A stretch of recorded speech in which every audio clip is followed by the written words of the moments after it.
alasan kenapa video-video vlog para artis atau influencer besar bisa rame dan bisa pecah atau naik terus view-nya. Di sini gue akan bongkar strategi ini. Teman-teman yang nonton video ini adalah orang-orang terpilih. Kalau teman-teman nyari di lain, itu pasti nggak ada. Dia cuma teori. Ini gue berdasarkan pengalaman ngurus channel YouTube, berdasarkan observasi-observasi, yang kan berdasarkan beberapa pakar-pakar lain yang gue tarik kesimpulannya. Nah, kenapa orang-orang artis, orang-orang yang emang bermain lama di sosial media, orang besar ya kan, atau influencer, kenapa vlog mereka rame? Yang pertama, editing. Editing itu kunci, teman-teman. Seberapa jago kamera kita, seberapa hebat storytelling kita, kalau nggak ada editingnya, orang bakal bosan. Ya, jadi sebenarnya video itu kan visual, bagaimana kita menyampaikan pesan yang ingin kita sampaikan. Nah, orang-orang yang bikin vlog, orang-orang besar nih, artis-artis yang bikin vlog harian mereka, itu mereka cuma editing aja yang bagus. Ini sisi editingnya. Nah, coba deh kita cek, siapa gitu, kita cek, oh ternyata bikin vlognya begini, ada visualnya, ada lucu-lucu kayak gitu, ya itu editingnya. Jadi editing itu jangan teman-teman anggap remeh. Ya, editing itu tergantung konsep kita juga. Kita nggak bisa maksain. Intinya editing itu kreativitas kita juga. Kalau kita mau editing sederhana boleh. Misalnya kayak video-video gue yang di channel ini, apakah gue pakai visual? Nggak. Tujuannya gue tidak menyampaikan visual untuk melatih fokus. Jadi gue kalau pakai visual nanti menyampaikan gambar-gambar, jadi gue nggak maksimal gitu menyampaikan sesuatunya. Dan ini melatih fokus teman-teman. Karena kalau konten itu bukan seberapa hebat, bukan seberapa lama, tapi seberapa fokus. Ya, fokus itu kunci kita untuk menyampaikan segala sesuatu. Nah, teman-teman gini, kalau kita ingin membuat channel YouTube yang besar, ya kan, kita ingin membuat channel YouTube yang sangat besar seperti artis, editingnya kita benerin.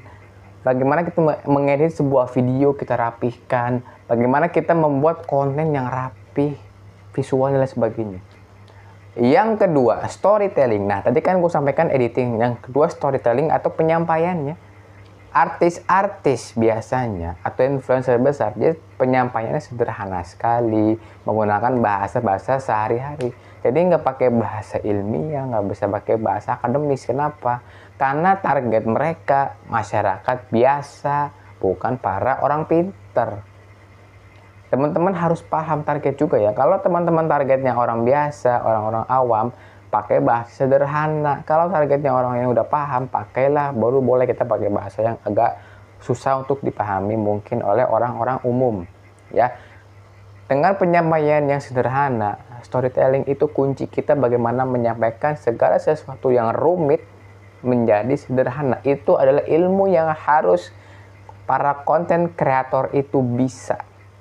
Kalau ilmu yang kita bisa ya tadi tuh yang gue bilang, ilmu menyampaikan segala sesuatunya itu menjadi sederhana, itu kita udah menguasainya, otomatis kita dengan segala konten apapun jenis video yang akan kita buat, apapun informasi yang mau kita sampaikan, orang bakal tahu, bakal paham seberapa sederhanakah kita menyampaikan segala sesuatunya. Yang selanjutnya adalah kerjasama dengan kreator lain. Di YouTube ada fitur kolaborasi. Ini gue belum sempat buat videonya, nanti akan kita buatkan di video selanjutnya.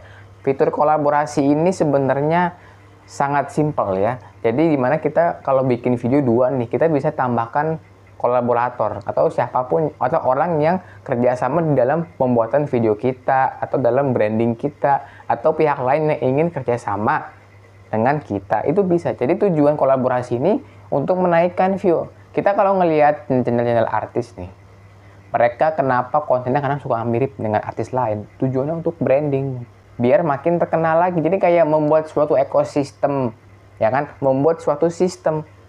Kalau cuman fokus ke diri sendiri, itu susah untuk naiknya. Nah, jadi itu alasannya kenapa kadang kalau kita ngelihat artis ini nge-vlog sebegini, terus ini nge-vlog begini, itu sebenarnya emang sengaja dibikin biar untuk menaikkan engagement-nya, naikkan like-nya, subscriber-nya, dan lain sebagainya itu teman-teman. Yang selanjutnya adalah fokus. Mereka fokus dan tahu ya. Fokus, dia tahu nih kapan momennya gue ngebahas ini, kapan apa yang lagi rame saat ini. Jadi bukan hanya fokus, tapi membaca berita yang lagi ramai, membaca momen, membaca emosional yang ada di masyarakat. Itu orang tuh bisa, ya. Teman-teman kalau mau jadi seorang kreator itu harus bisa ilmu itu. Kenapa? Ini sebenarnya sih opsional ya, mau apa enggak ya. Tapi kalau yang gue pelajarin itu ilmu itu penting sekali. Jadi kalau kita udah tahu emosional penonton, bagaimana membuat ketertarikan, itu gampang. Nah, artis itu gampang. Jadi kalau kita nonton video-video artis nih, ya vlog mereka yang di YouTube mereka, kita nonton 15 menit aja kayaknya puas gitu, kayak oh kok kayaknya kurang ya. Nah itu, jadi dia tahu nih bagaimana menarik penonton, bagaimana membuat daya tarik yang lebih, membangun loyalitas itu udah tahu. Jadi teman-teman kalau mau channelnya rame seperti itu ya. Dan yang terakhir, jangan lupa untuk evaluasi. Evaluasi ini penting sekali. Bagaimana cara mengevaluasi channel? Ini sangat mudah sekali caranya. Yang pertama kita bisa cek analitik dulu. Analitik channel YouTube kita itu ada 28 hari, ada 7 hari. Tapi saran gua adalah yang bisa bagus itu sebulan sekali aja ya. Kita bikin evaluasi nih, oh mana konten yang lagi rame, mana channel YouTube yang lagi sepi, mana konten yang udah nggak relevan lagi. Karena kita harus tahu loh, kapan kita saatnya untuk stop untuk membuat konten yang kita buat. Tujuannya bukan berarti gue menyalahkan kontennya, tapi kita harus tahu dulu kapan kita mengupgrade, kapan kita harus ganti. Kalau kita cuman oke-oke aja, kita stagnan, nggak ada evaluasi, YouTube bakal tenggelamin channel kita secara pelan-pelan. Karena algoritma itu bukan siapa yang paling lama bertahan di sistem tersebut, tapi seberapa dia tahu momen keluarnya, momen masuknya. Jadi algoritma itu kejam teman-teman ya. Jangan dikira konten di YouTube itu enak. Kayak contohnya kita suka ngeliat video artis nih, oh cuman ngevlog doang jalan kaki. Misalnya anaknya mesti jalan kaki nih. Terus yang nontonnya sampai 1.000, sampai 50.000. Itu jangan dikira nggak enak, itu susah loh.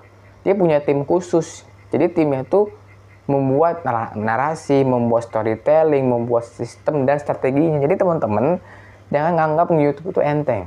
Ingat, ketika kita mau nge-YouTube, jalankan dengan sekeras-kerasnya. Maksudnya bukan sekeras-kerasnya sih, buat semaksimal mungkin.